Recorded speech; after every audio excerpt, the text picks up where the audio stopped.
Guys, ngingangibuzi ngabantu ababhizi ngabantu abana-30 bana ngazi banangaki. Wabuza ngobani manje? Ngokhokho. Her and I are not into the same things. I am ngibona ngibhizi nomalume wami. Thanks. Hi boy, I'm Anyway. Hi guys, nangu Umusa Khawula and umntana ka-Happy Simelane utiti exposing uKhokho. Guys, uKhokho is stepdaughter sakaNozipho Ntshangase and ubaba uNtshangase. Apparently there are allegations that uNozipho is no longer part of umshado wabo because of ubaba uNtshangase uthathe unkosikazi wesi-2 of each. Naye uKhokho was very happy about umamncane wakhe umusha, and it seems like banoNozipho they are not too close. But ke Umusa Khawula has posted on Instagram page yakhe that ugirl kubhadale 10,000. Angithi uhamba inkosi omhlanga kubhadale 10,000 ukuthi emhlangeni kube as if she's still a virgin, but akasese virgin, ubreak of virgin bakhe last year. So this sekuthiwa uNozipho paid 10K.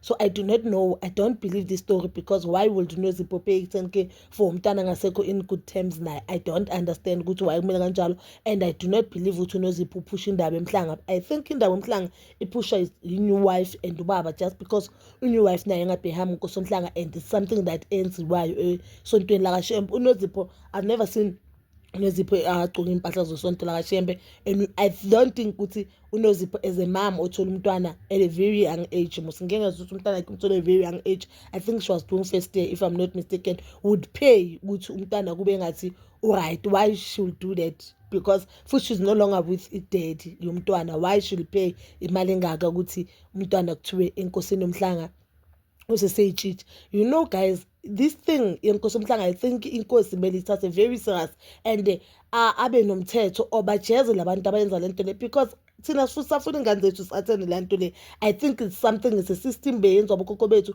eyenza ukuthi ingane zizibambe kahle up until to a certain age, up until to a right age ukuthi bangaze bahlangane nabantu besilisa, up until umuntu is matured enough ukuthi understand ukuthi yini umjolo. So if abantu they'll pay ukuthi ingane zabo kuthiwe zama ama-virgin while they are not ama-virgin, yabo ukuthi bamosha yonke lento le, and ney'ngane ezisirasa ezihamba lento eziziphethe kahle kuzobe ngathi naye they are paying ukuthi, yabo angeke kusaziwe which is which now.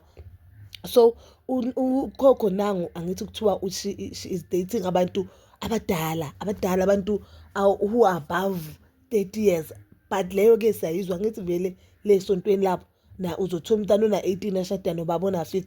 I guess uKhokho akayiboni into just because it's something yenzeka esontweni labo, nangonobaba bakhe uthatha umntana omncane ongaba intombi ye-one of the brothers. I think angaba intombi yomntana kaNozipho, but akayibonanga into wrong babakhe. So do you guys think these allegations they are true? I for one, I do not think they are true. I do not think, even if uKhokho is no longer a virgin, but and they did pay lapha emhlangeni ukuthi kuthiwa useseyintombi lo, I don't think ukuthi the person who paid that thing is uNozipho. I truly don't believe that.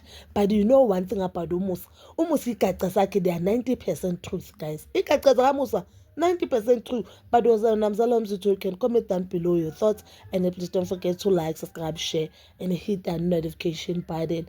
Nginithanda ukuya nokubuya.